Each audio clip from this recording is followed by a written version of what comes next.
Before I start this episode of Dad is Not a Noun, I want to thank today's sponsor, the Real Dads Network. The Real Dad Network creates a culture where fathers are actively involved in the parenting process and are portrayed and viewed as exemplary role models by society. Because when you empower dads, you strengthen families and communities all over the world. For more information on the Real Dads Network, go to www.realdadsnetwork.org. The link will be in the description below. And I'm going to let one of the brothers from the network give his testimony. And after this amazing testimony, we're going to go right into the episode. Dads Club, Real Dads Network. It's helping me to be a better person. It's an opportunity for me to come together in brotherhood with the purpose of building each other up. And I'm not really sure how I found my way to the club, to the network, but I'm really happy that I did. I have an 11-year-old daughter, and as a single dad, sometimes it's difficult, just as it is with a single mom, or quite honestly, in a two-parent household. But the burden, I feel, is greater, given the circumstances of being Black, and sometimes what my daughter sees in the media and the news and society as images that look similar to her Black father, and they're scary. And my goal is obviously to counteract anything negative with love and support and dedication as a father. And I'm so happy that I found a network that's helping me to be a better father, to be a better person, and to really just strive towards progress every day.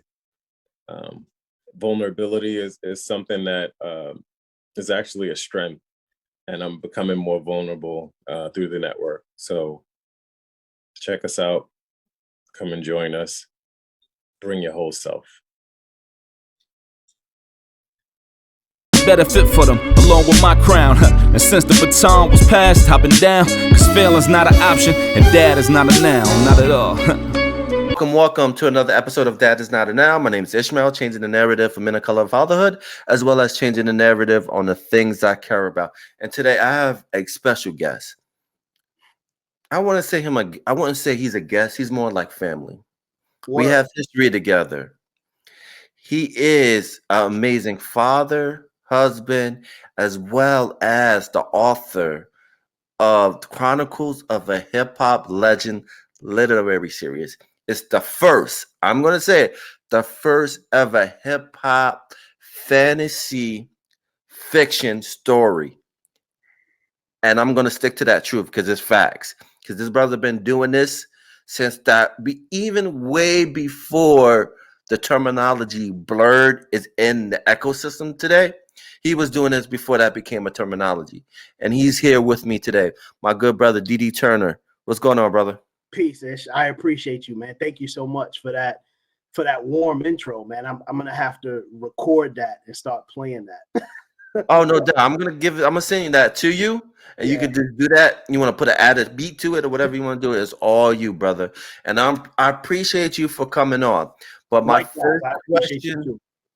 first question, I ask all my guests because I'm all about mental health. I'm an advocate about mental health. Mm-hmm. And my question to you, how's your heart?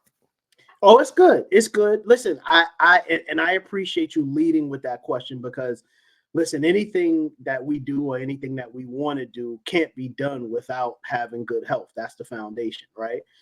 So thank you for that question. Yeah, it's good. I'm one of those people that I have an annual doctor's appointment every year. I go to it.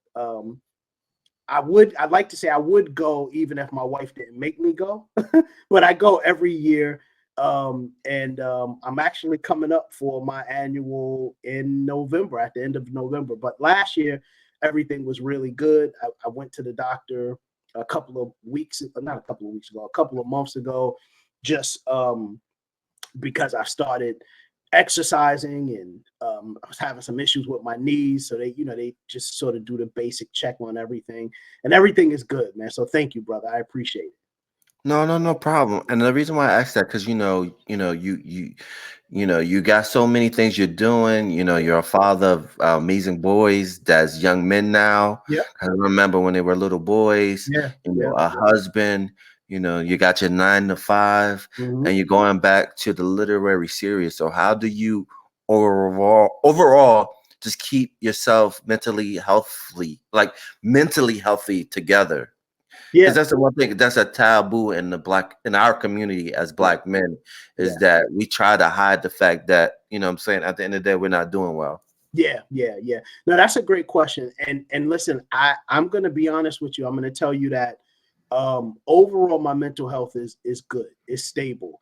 But like many of other people, like many other men in our community, particularly, and not, I wouldn't even say just our community, because I think that's kind of siloed, but just even outside of our community, being a man is not an easy thing. You know what I mean? Particularly if you are a responsible man and there's this willingness to step into the responsibility. You know what I mean? So being able to balance everything in an effort to maintain a balanced mental health, it's a task.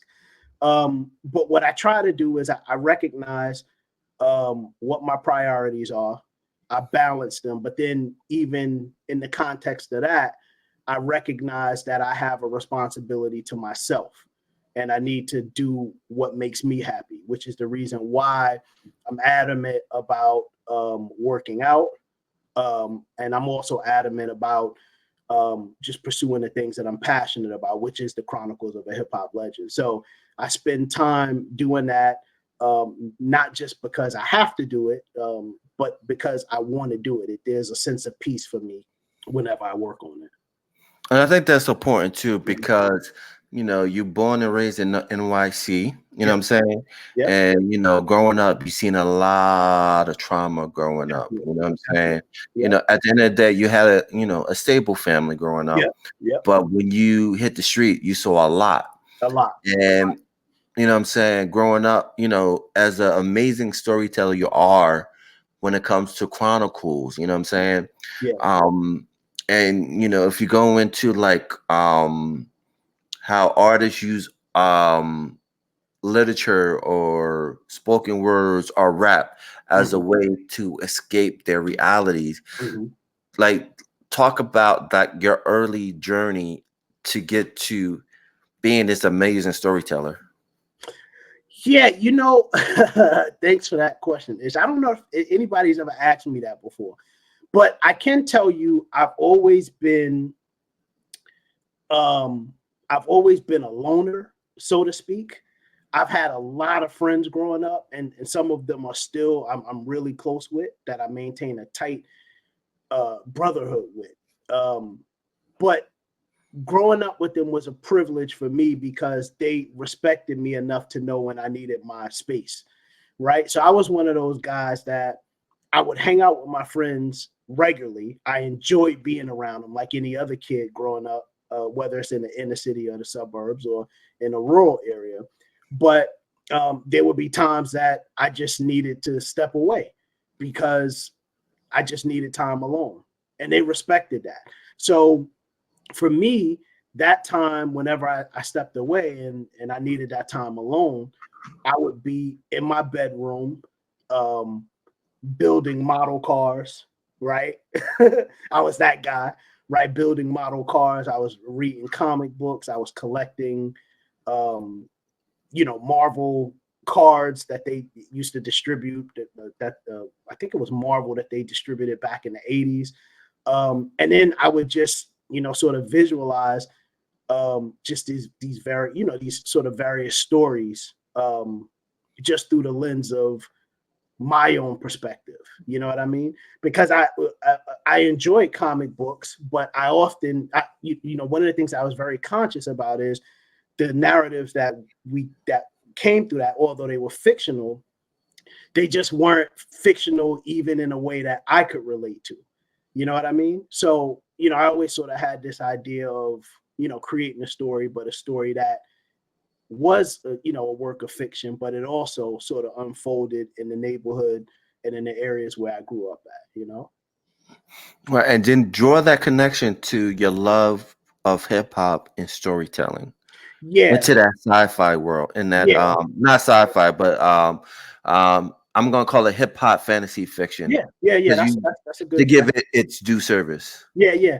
So that came for me later, and I tell you that it was really a cathartic moment for me because one day, and I could tell you like everything in my life, that has been something in terms of creative, a creative experience. It's always been a very visceral moment for me, and what I mean by that is, um, like I would sort of literally zone out when an idea would come to me, and it was just sort of this moment that would just stick with me, and I would recognize that it was something important that I had to move on. So with Chronicles of a Hip Hop Legend, that came.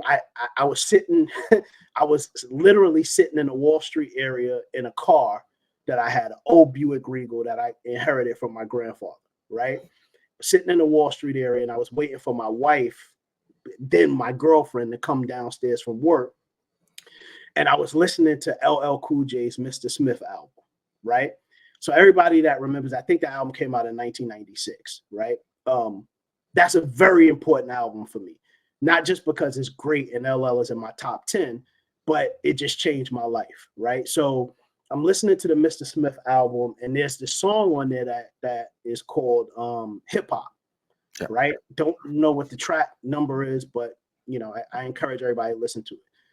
So when Hip Hop, the first time I heard it, literally for the 3 or 4 minutes that the song plays, I'm not listening. The first time I heard it, I'm not listening to the song.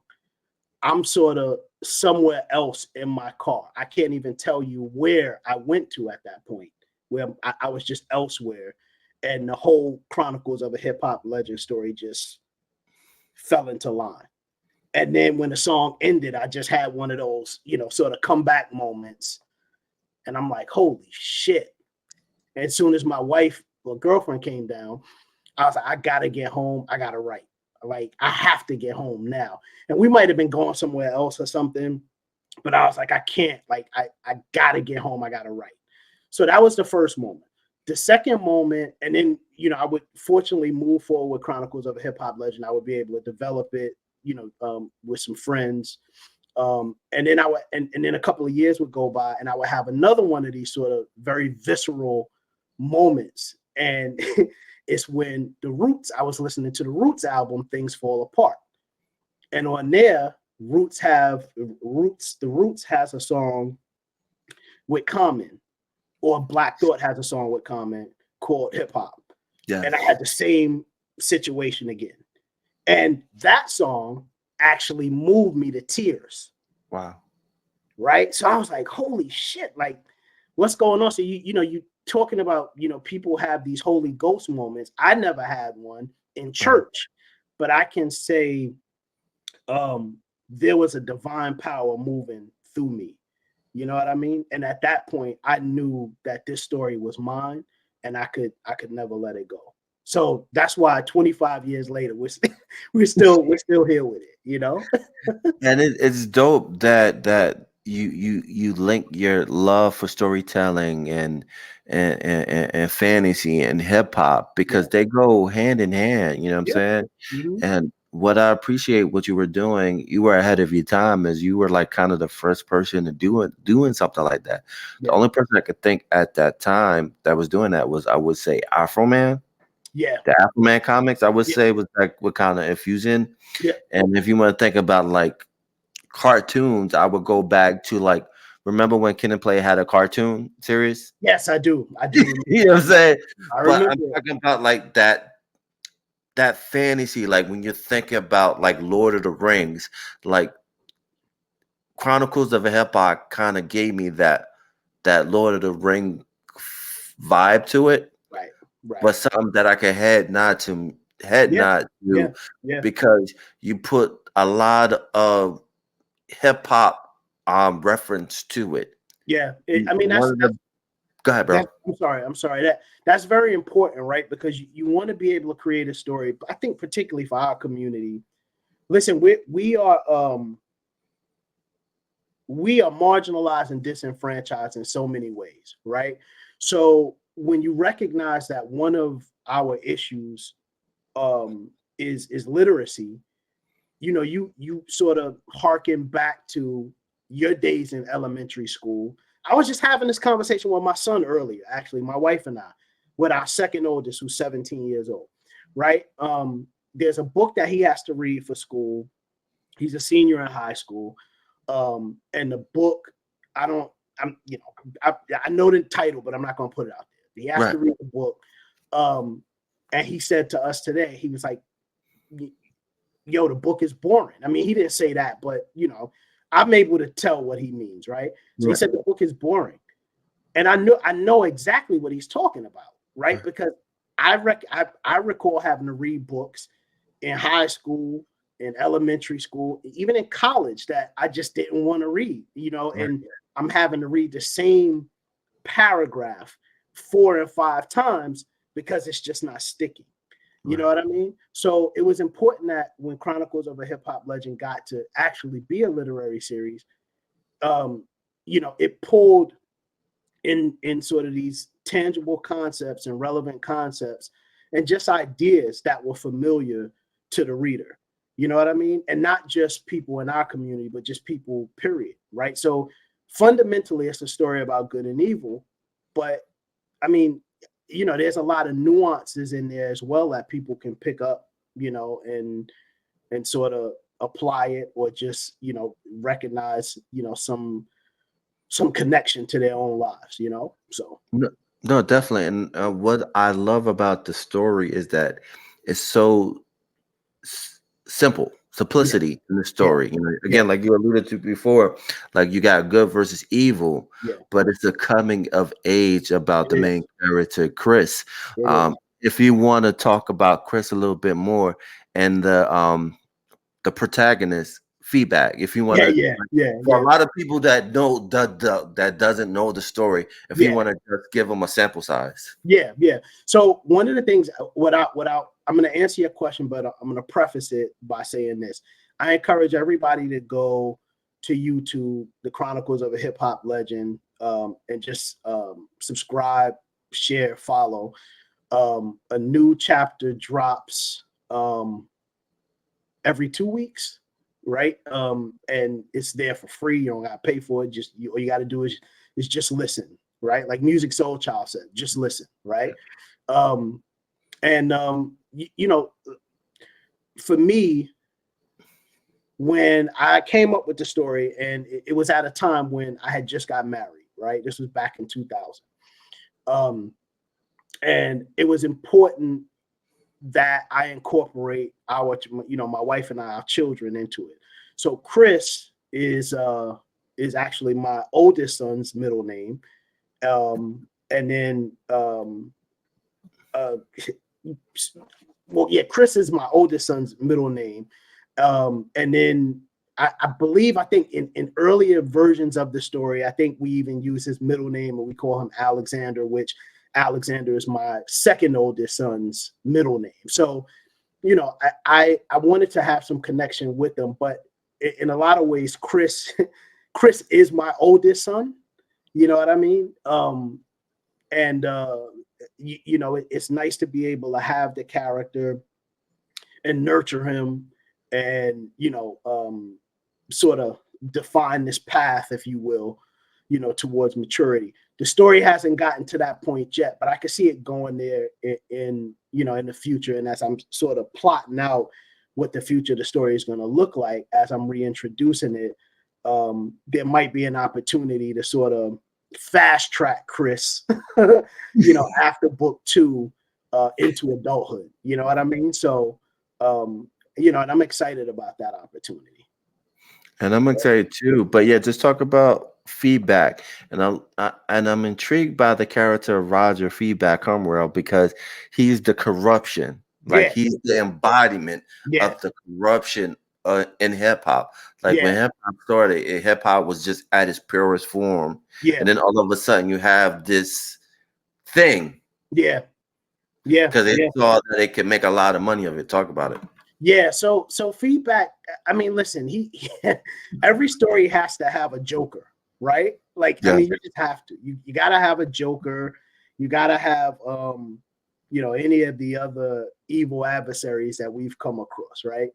Um, feedback for me is somebody that is evil, but he's familiar, right? And what people are gonna find out as they follow the story is that feedback got some things going on with him, but down the line they're going to see why he has the things that why he's sort of adopted the position that he's adopted. It's not just something that he fell into. But I think also too symbolically, feedback is just a representation of the naysayers, right? Like that thought that hip hop wouldn't take it this far. You know what I mean? Or have reached 50 years, which is a beautiful thing.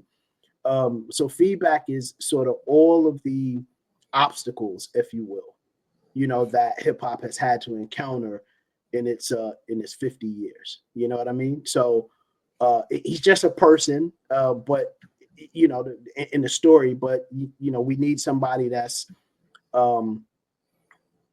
listen, if Chris didn't have anybody to go up against, we wouldn't have a story. So, No, definitely. You need that yin and yang. You need Yeah. those two because I feel like I don't want to give too much of the story because I think people need to subscribe to the YouTube channel Yeah. or just go to Amazon and buy the book, which the link will be in the description and Yeah. below. Well, you But- know what, Ish? I would rather people not. I don't even want people to buy it. I All want right. people to just listen.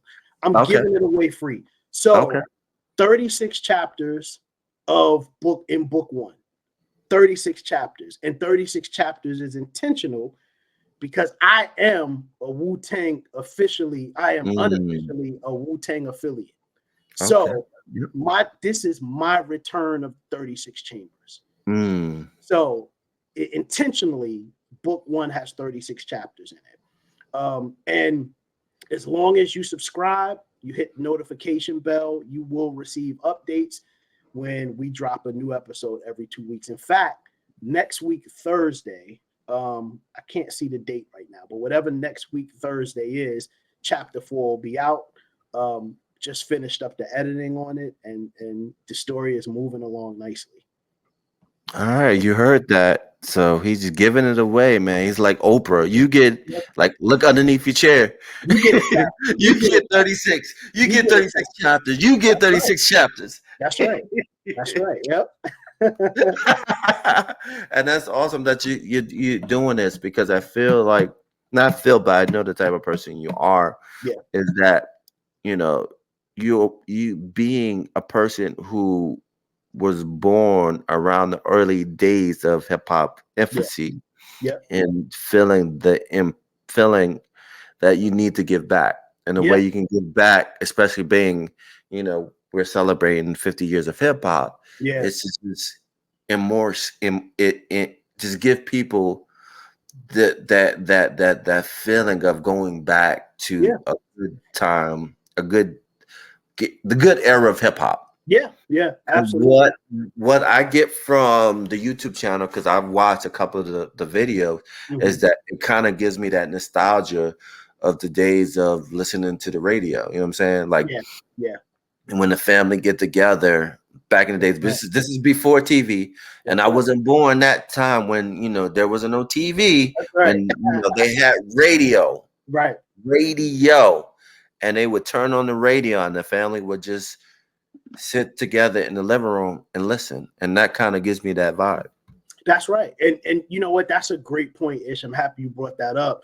It truly is a family story. And at the beginning of each chapter, we make a disclaimer, and the disclaimer says, this story is free of sex, drug dealers, drug references, pimps, gangs, twerking, whatever else is in there, right? And that's not to knock any of that stuff. I mean, listen, we all recognize that those things are destructive to people's lives in our community. But I'm not here to act like I'm holier than thou. I'm not here to be on a soapbox. I'm just here to help expand the tree of hip hop. You know what I mean? So yeah, like, you know, this is my offering. I'm not an MC. I don't produce. I'm not a DJ, although I've tried. You know, but I write, and I think if everybody, you know, taps into what that gift is that they have, because everybody has a special gift. If you tap into it, harness it, and leverage it, you know, in a way that you're passionate about, then you know you can make contributions to it too. Because I think all of us collectively making contributions to the culture is really what supports the culture's long-term sustainability. You know what I mean? Listen, I know sort of the leading thing with hip hop culture now is music, which is cool, but that's not all it is, right? And it wasn't created that way. So if we find sort of within those five, you know, five elements where we fit, you can make contributions to it. Like, you know, some people, it's debatable, but the fifth element has always been, you know, sort of knowledge. And depending on who you're speaking with, it, they might say it's something else. But knowledge is such a broad concept, right? So what we're doing categorically right now, our conversation is contributing to the knowledge element of hip hop, thereby expanding the tree of hip hop. You know what I mean? So No, I think if people looked at it like that, the culture is going to be okay. You know.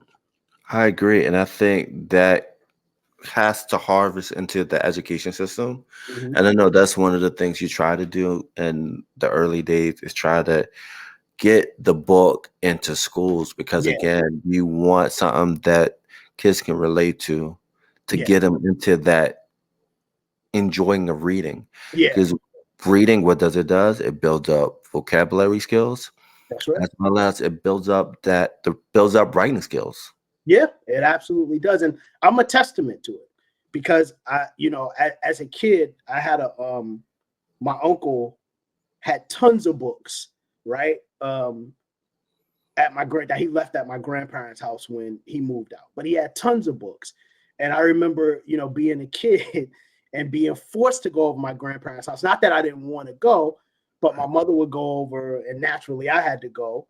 Right. And while my mother is, you know, speaking with my grandparents, I have to find something to do to entertain myself. So I would often just go in my uncle's old bedroom and just read. You know what I mean? Just pull a book down and just read. Now, some of the some of the concepts in some of those books were beyond me. Like he had quite a bit of iceberg slim books. Okay. You know what I mean?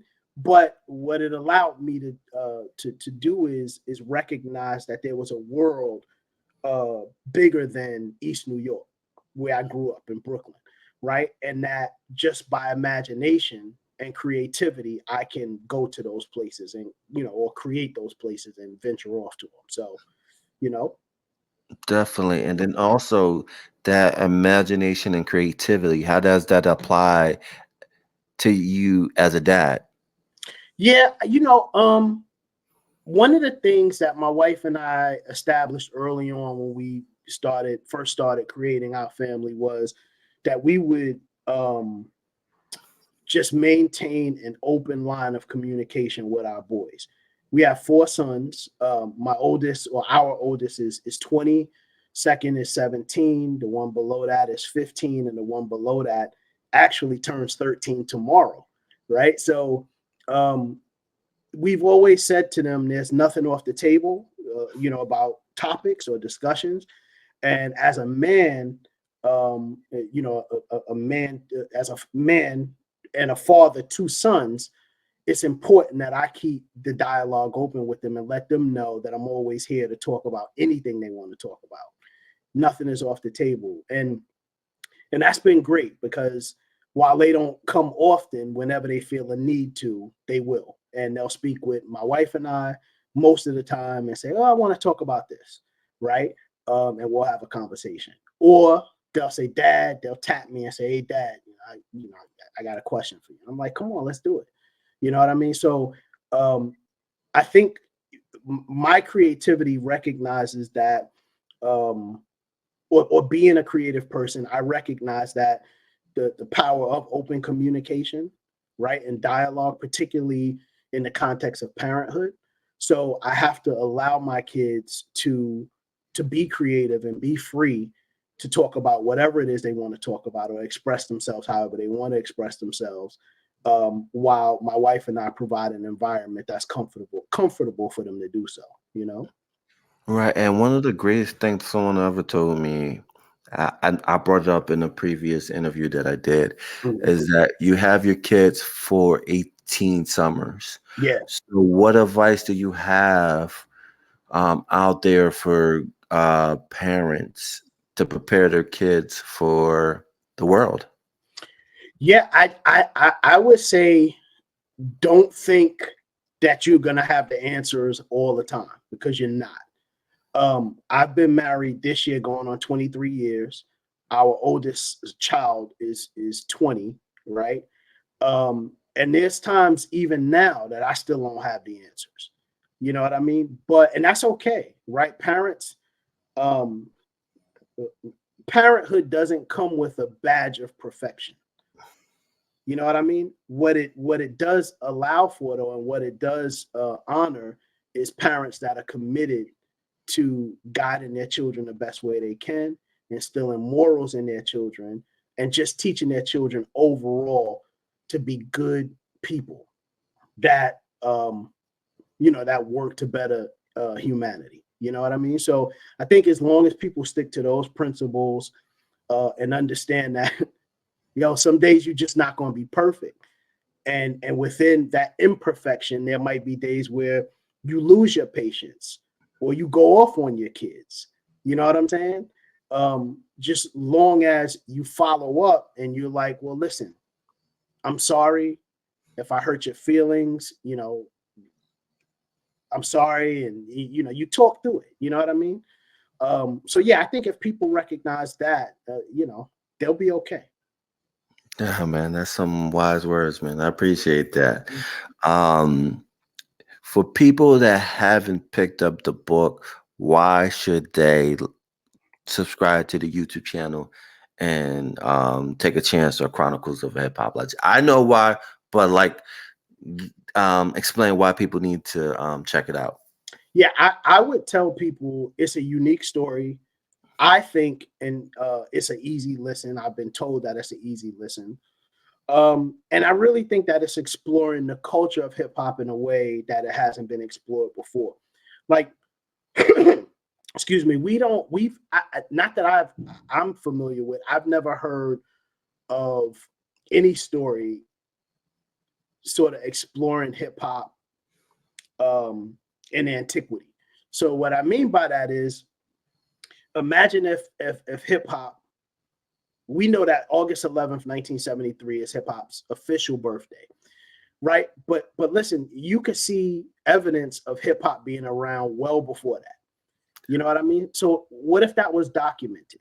What if there was some type of identifiable connection with uh, the contemporaneous version of hip hop as we know it, with something that occurred back in ancient, Egypt, you know what I Yeah, mean? Or the kingdom of Kush, more yeah. specifically. You know what I mean?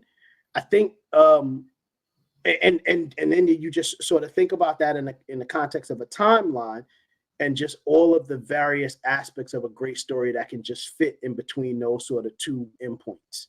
You know what I mean? August 11th, 1973, and the ancient kingdom of Kush. Just all of these things in between that. That's what Chronicles of a Hip Hop Legend does. It sort of thinks about hip hop history extensively, um, and outside of what we've known it to be over the past 50 years, while also though paying homage to our pioneers that have laid the foundation. You know what I mean? So yeah, I really enjoy the story. I enjoy where it's gone. There's a lot of it to tell. Right now, what is completed is something to the tune of 74 chapters. Right. Wow. So you have 36 chapters that y'all are getting on YouTube every For 2 free. weeks for free. For free. And then That's after that, we go into book 2, which is, I want to say, another 29 chapters, I believe. And then book 3, I started, and I'm probably into maybe 10 chapters in book 3. So there's a lot of story to tell. You know what I mean? And as long as y'all stick with me and you commit to just, checking the joint out, or, bi-weekly, we're going to get it. We're going to tell this different, very unique story.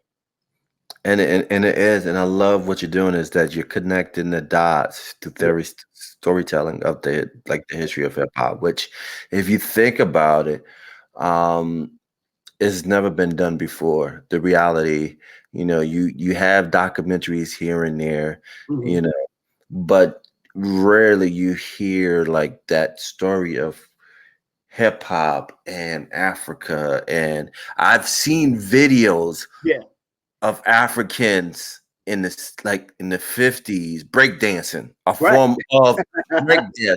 It exists. So it's not nothing new.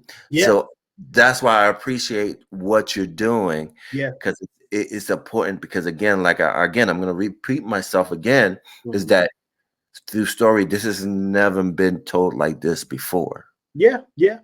Anything, and you bring up a good point. Anything that we're doing now is really iterative of things that were done in the past. I mean, that's just the reality. Nothing is new under the sun. Hip hop, the name itself is new, right? But the various elements of it and how those elements sort of have manifested themselves over the past 50 years, whether it's, rapping, whether it's breaking, whether it's DJing, graffiti. I mean, there's signs of that stuff that have existed well before 1973.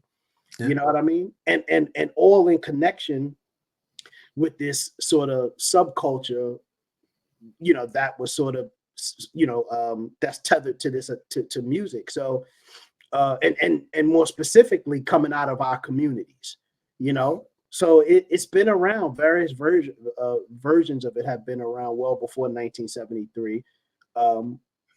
But let's connect the dots and let's have fun and let's tell a crazy ass story while we're doing it, I agree with you 100%. And I think one of the things that was a missed opportunity with this 50-year anniversary is connecting up the historical dots. You know what I mean? Like we pay homage to the early date, like the actual official date when the birth of hip hop, but we haven't really through this year connected the dots going farther back from that time frame when hip hop was born. That's before. Like, how were they influenced? You know what I'm saying? It wasn't something that they just came up with the idea like, oh, we're gonna do this. They were influenced by someone. Definitely. And before them, someone was influenced before them. That's you know right. What I'm saying?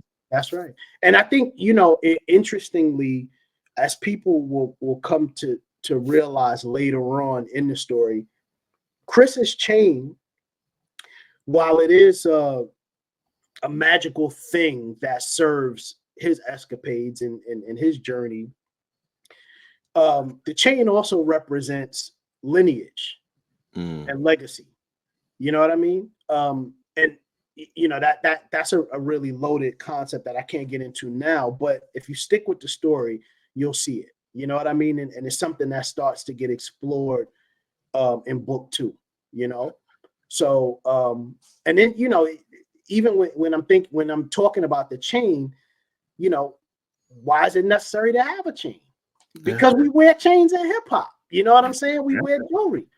So you have to be able to sort of create these very real, tangible, identifiable, relatable concepts, so that when people are reading the book or listening, or not reading, but when people are listening to it, things are familiar to them. But then also too, we can sort of bolster its significance by sort of connecting it to legacy, connecting it to, or endowing it with magic and history and things like that. So yeah, man, it's it's fun. This is truly the story that I was meant to write, and it's truly my story. It was God made it for me. You know what I mean? Definitely, Excuse me. definitely. No, you're good, bro. But definitely agree with you. And my last question for you, Yeah. because this has been an amazing conversation. Yeah. All the links will be in the description below. You talk about story, Yeah. right? That story of being a dad and what Yeah. it means to be a dad. Yeah. It's everything to me. My, it's crazy because I joke about this sometimes. As a teenager, I remember having conversations with my mother, and she, not that she was ever pressuring me to get married. My mother is not like that. She's not like that. She wasn't like that for my brother or me, right? But I remember just, joking with her before I moved out the nest, just sitting watching TV on a Sunday morning or a Saturday, watching Lifetime with her, and we're just, laughing and stuff. And she would say, or a conversation would come up about relationships. And I used to tell her, I said, I'm never getting married, but I'm gonna have a bunch of kids. So she would say, you gonna have a bunch of baby mothers? And I said, yup. And they're gonna all come over here, and I'm gonna give you baby mama problems and all types of stuff, right? And she would just laugh because she knows that that's not my character. Right. But when I met my wife and we got married, and we had our first child, I knew, because you know that you're going to be a father, the minute your lady is pregnant, but you don't recognize the significance of it until it happens. And then you recognize that your purpose in life is no longer focused on you, right? It shifts to this little person, right? And anything that you do and anything that you plan and anything that that you want has to serve their interests, not just immediately, but in the future as well. You know what I mean? So everything that I do, and that, I have multiple hustles, right? I got you mentioned it. I have a 9 to 5, but I also co-run a business. I'm Chronicles of a Hip Hop Legend. I got some other things that I'm working on. And all of these things, I do them because I want my kids to be able to see how you go out and get it, so that they'll never have to worry about where money is coming from, or they never have to ask or beg anybody for anything. You know what I mean? And then I just, want them to just be good people, at which they are. So my wife and I, we're succeeding every day. That's dope, man.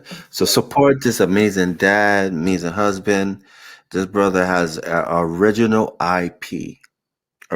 What that means, that intellectual property. This is the original story. This is not a remake of something. This is original from its birth. Yep. And D, thank you for coming on. I appreciate you. Again, this has been another episode, amazing episode of the podcast. This will be on YouTube, Google Play, Spotify, iTunes, wherever you search That Is Not a Noun, it will be there. Yeah. But Ish, let me say this real quick. go ahead, bro. Because it's important. I want to give you your flowers too, because I think what we don't recognize is the importance. I think what we don't often recognize is the importance of these type of platforms. Listen, everybody and their mother's doing a podcast, right?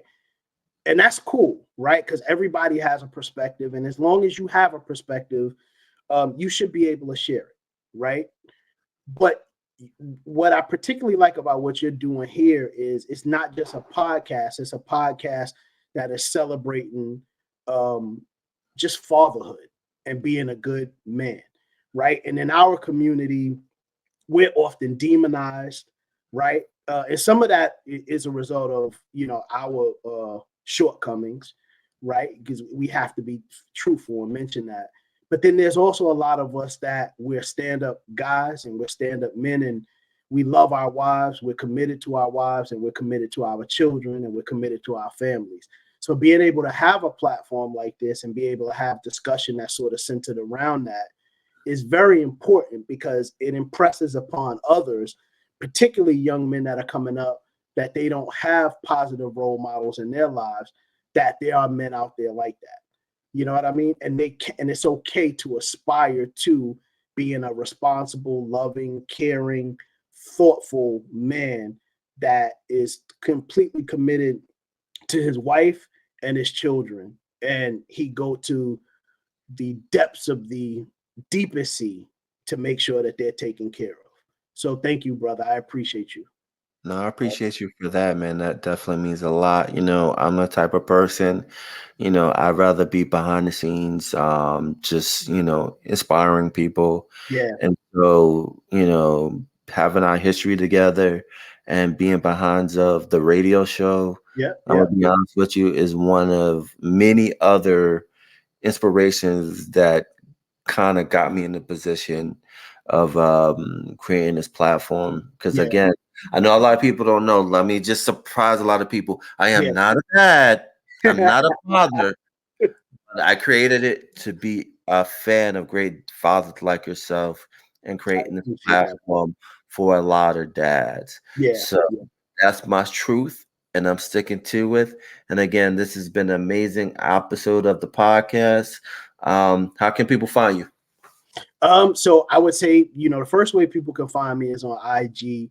I am the underscore DD Turner. So THE underscore DDTURNER. You can find me on YouTube, just DD underscore Turner. So DD underscore TURNER. Or just type in the Chronicles of a Hip Hop Legend when you get to YouTube. That'll come up as well. We're doing some fun things on there. We just introduced a new series on a new product or feature, if you will, on the Chronicles of a Hip Hop Legend channel called Name That MC. So it's just a 1 minute sort of quick video, with the use of AI, thankfully, which, that's another conversation we can have. But we're using AI to be able to recite some great lyrics by some of, hip hop's, most revered MCs, and seeing if you can name who they are before the shot clock or before the time clock runs out. So we're uploading new episodes of that every other day. So it's just starting out, but we encourage everybody to take a look at that and take part. We upload them in the form of shorts and then also a full video. So yeah, and then with the Chronicles of a Hip Hop Legend, just bi-weekly episodes. Next Thursday, chapter 4, called Sucker MCs. That's Right? a one. That's a good Yeah, one. so that's a great chapter as the story continues to push forward with Chris and his journey up against Feedback and the evil hip hop for destruction crew. So check it out. Definitely check it out. I definitely recommend you checking that out. And then also check out this podcast.